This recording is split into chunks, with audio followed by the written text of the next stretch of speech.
Live, local. This is Fox 12 Now. Hello everyone, this is Fox 12 Now. I'm Greg Nibbler. Thank you, as always, for joining us here. We are live streaming from the Fox 12 Oregon newsroom, where, you know, if you're watching live, sometimes there's a lot of action going on behind me, and that's because this is really here where it all happens. We are live streaming here every weekday, starting at 1 p.m. Pacific, and we are on Facebook, YouTube, our website, and our apps, so thanks for joining us. And we go throughout the afternoon covering a wide range of topics. Today, right now, we're going to be talking about Intel, including their program that is empowering students with disabilities. And so we're going to discuss what that is and how this all works and how important this is for the community. Joining us right now, we have Eugene Pohoata, who's the program manager for this particular program. And Eugene, you know, thanks for joining us here today on a Friday afternoon when we're live here. But can you tell us, to start off, you know, always like to find out and just educate everybody and learn more about what it is that that you're doing out there, and in particular this program. Can you tell us about that? Yeah, definitely. First of all, Greg, let me just give you a big thank you to you and the Fox team for having us Intel here today. Honestly, I am so excited to be here because there's so much to talk about when we talk about empowering students with disability. This program that we've created at Intel for about a few years. I should mention, you're seeing me here as one person today, but behind me is a group of dedicated individuals with big hearts who have poured their hearts and soul into this program to make it what it is. And of course, I'm referring to our Intel volunteers, but I'm also referring to our community stakeholders who have really joined into the momentum of our program, as well as the parents and of course, our students who are at the very center of this program. Empowering students with disabilities started a few years ago at Intel, where a group of us got together and we just said that we wanted to do something great for the community, as well as bolstering our sense of corporate responsibility back to the community. So we created this idea of working with a very significant population of our community, folks with disabilities, because they have so many added advantages when it comes to technology development. These advantages include a passion for proving, a sense of creativity that they bring. Folks with disabilities are so gifted when it comes to thinking out loud certain processes, and in our programs, we definitely found this. So back to your question, we've been working with students in transition programs. Thanks to Oregon Department of Education, they connected us with one school district a year ago, and that has now grown to 3 school districts. Our school districts include Hillsborough, Beaverton, and Forest Grove. We have about 25 students participating in our program. They come to our campus on a monthly session. And in these sessions, we just have such a great time. We talk about specific lessons like how to code, how to manufacture a microchip. What exactly is a microchip? We ask ourselves some very interesting questions. We have some very interesting speakers who show the students hands-on what it means to work in technology development. And once again, we just have a really great time. This is a really meaningful experience for the students, for them to learn, grow, and really become part of what it is that we do here at Intel. And I should say that last night, we had our 2nd annual graduation ceremony where we celebrated another cohort, our 2nd year of students in this program. And I've got a little bit of images of that too, just since you brought that up. And I want to go back to talk about the program some more, but looking through here, this is part of that, I believe, the graduation ceremony that was going on yesterday. Is that right? Yeah, that is correct. It was such an incredible night, let me tell you. 25 of our students were there, all 25. Their parents, their family members, our stakeholders from the community, as mentioned, our corporate stakeholders. And above all, we had a VIP with us. That is the mayor of Hillsborough. He joined us for the evening. He gave the students a wonderful speech about the value of education and sticking to it. And then he joined us for a dinner ceremony where the students got up in front of their students, peers, and our stakeholders and basically talked a little bit about the program, what it was that they enjoyed throughout the session, what it was that they learned most, and what it was that they were looking forward to.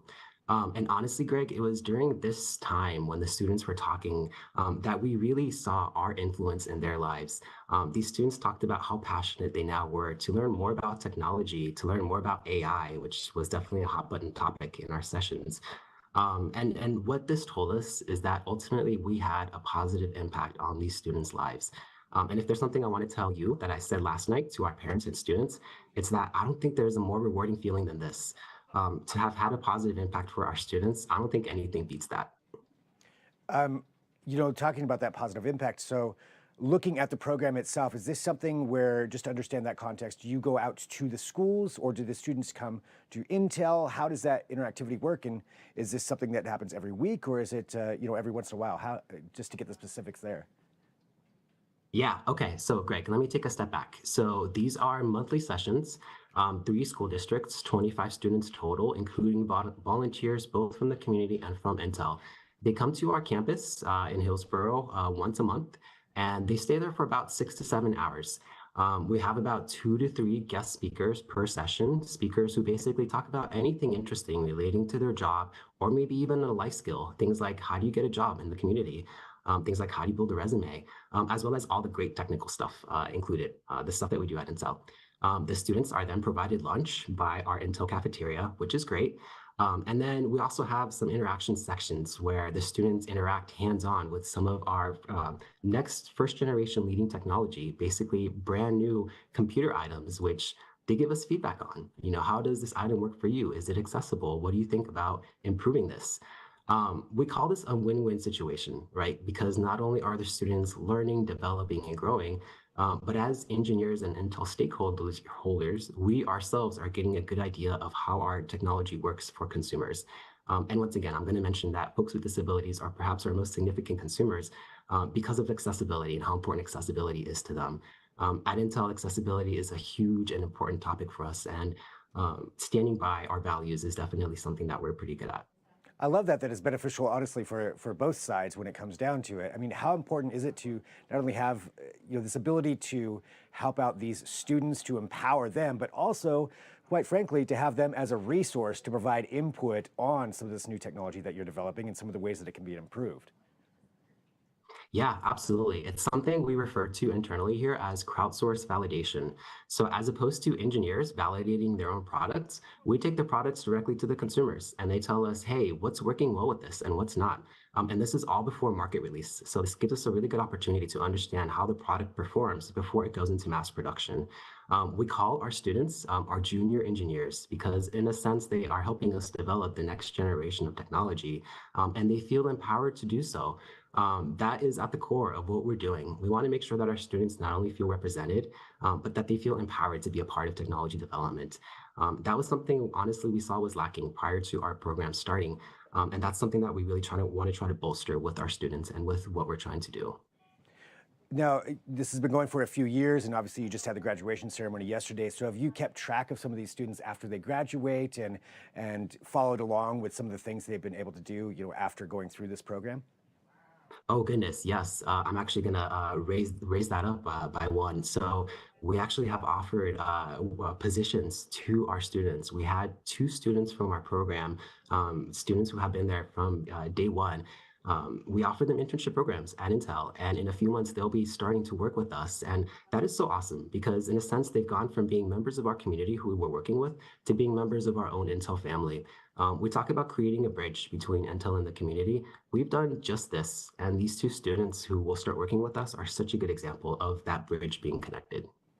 You mentioned something along the lines of, corporate responsibility, and that's certainly a word that, a lot of people talk about when it comes to this side of things. How important do you think it is for Intel, for that idea of corporate responsibility to have something like this, to engage the community in this way and some of the other ways that you do?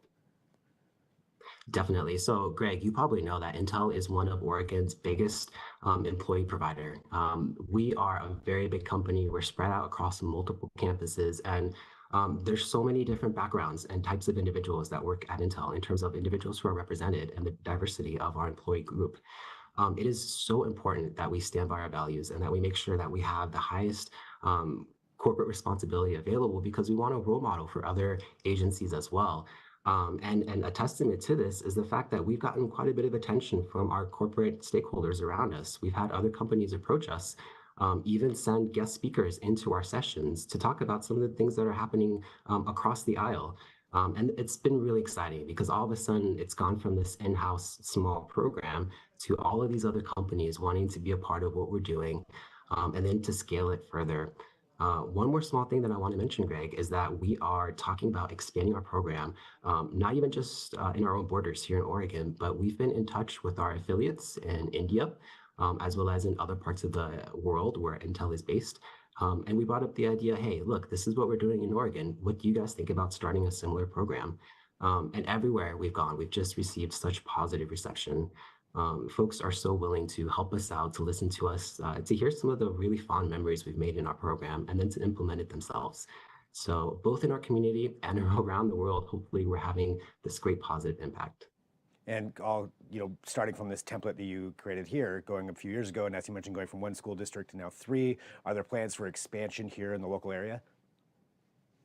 Yeah, definitely. So as mentioned, we have multiple campuses here at Intel, and we're definitely wanting to expand and grow. And maybe as a call to all our viewers, we certainly need more volunteers.